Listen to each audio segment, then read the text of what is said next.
Comment faire pour que les bandelets de lumière suivent plus ou moins les courbes du corps? On va donc démarrer à partir de notre couche alpha. Pour déformer les lamelles de lumière, on va utiliser le filtre dispersion. Bon, le filtre dispersion est assez compliqué à expliquer. Il faut savoir qu'on va déplacer des pixels par rapport à une image de référence. 128, le gris moyen ne va pas disperser du tout. Le 0 va donner un déplacement négatif maximal et le 255 un déplacement positif maximal. On va plutôt voir ça à l'œuvre, ce sera plus simple. Pour créer une image de référence, on va tracer le contour de notre personnage. Voilà notre sélection. On va créer un nouveau calque. D pour revenir aux couleurs par défaut.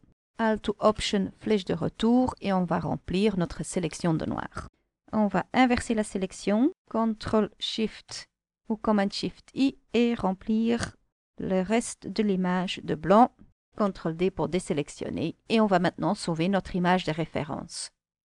Pour cela, on fait un enregistrer sous et on va sauver l'image sous format PSD, puisque c'est le seul format qui peut être utilisé pour les images de référence.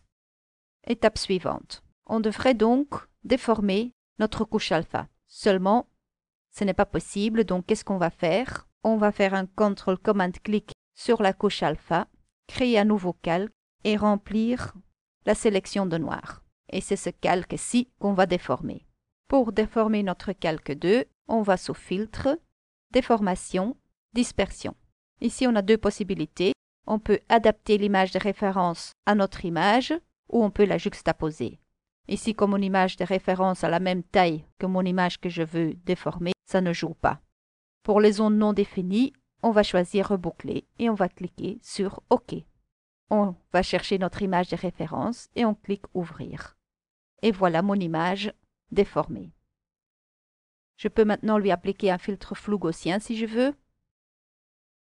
Il ne me reste plus maintenant à remplacer les masques des calques de réglage par cette image-ci. Je vais d'abord remplir mon masque de noir, copier mon image, revenir sur mon masque et remplir de blanc.